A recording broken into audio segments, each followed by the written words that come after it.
Stephen, briefly describe why arts are essential to the life of a city. Well, I think arts are essential to the life of any city, and I think if you take Wilmington as the example, with its great diversity, the things that we look for in the arts is kind of defining the heart and soul and the passions of Wilmington. I think that when you look at all of the different arts organizations, including Christina, you see that the offerings nicely represent that diversity, and many of us in the arts community are proud of that. I think that is our mission. I think that we have to look day in and day out at who we're trying to service, what our mission is, and how that mission affects the community. And I think the operative word here is diversity. Talk to us a little bit about the partnership between Christina and the Grand. Well, we've always had great partnerships with Christina. I think that one of the things we're proudest of lately is this celebration year-round of Clifford Brown's life here in Wilmington. And that was truly a situation where I sat down with Ray, I sat down with Tina Betts from the city, and we really came up with a better way of highlighting the fact that one of Wilmington's most prominent musical celebrities, if you will, should be celebrated more than just a yearly festival, which is the Clifford Brown Festival. And so we devised this Clifford Brown year-round. It's met with great success, and a lot of great shows have played in that rotation. A couple years ago, the Grand had a motto that was "Live is better." Tell us why live is better.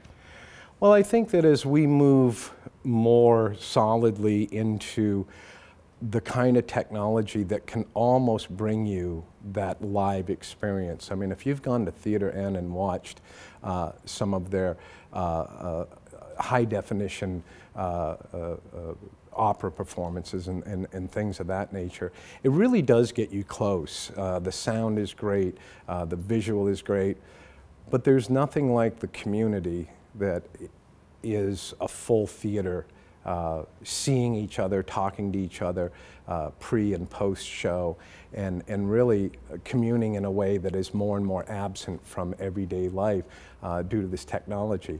I mean, you don't even have to get dressed. You can sit in your living room with a beer and in your house coat and watch, live at the Met. And we're saying, although we understand the gift that technology is, there's just nothing like live. And most of it is the communal feeling amongst the audience and the artist who are there to present something to the audience.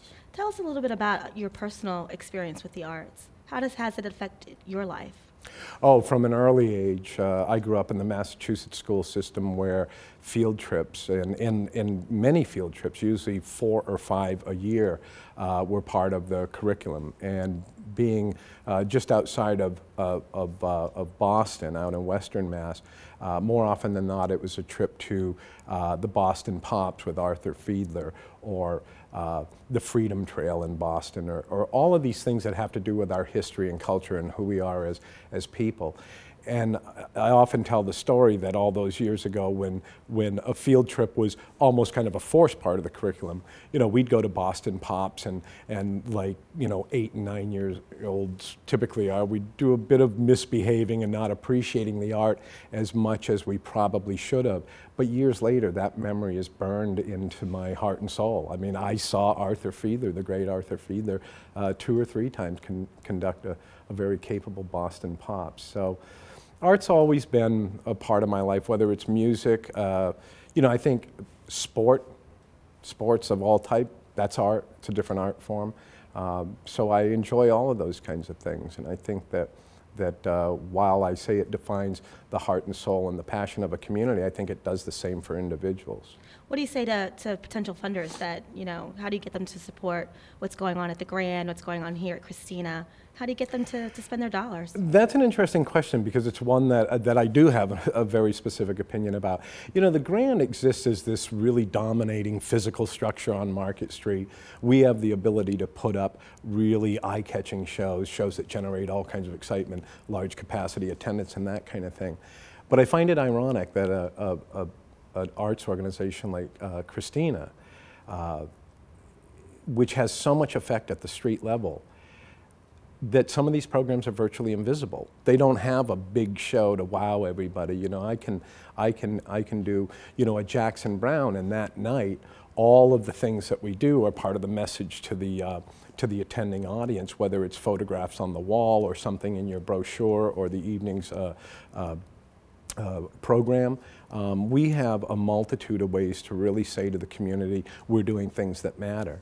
And again, I think that this organization operates in a way that is very effective at street level, but doesn't have a lot of the same tools that we have. And if you want to call that unfair, I think I would agree with you. Well, I mean, the In Wilmington campaign is another example of great collaboration amongst many arts groups, and the great thing is it's expanded to include the entertainment and the business community.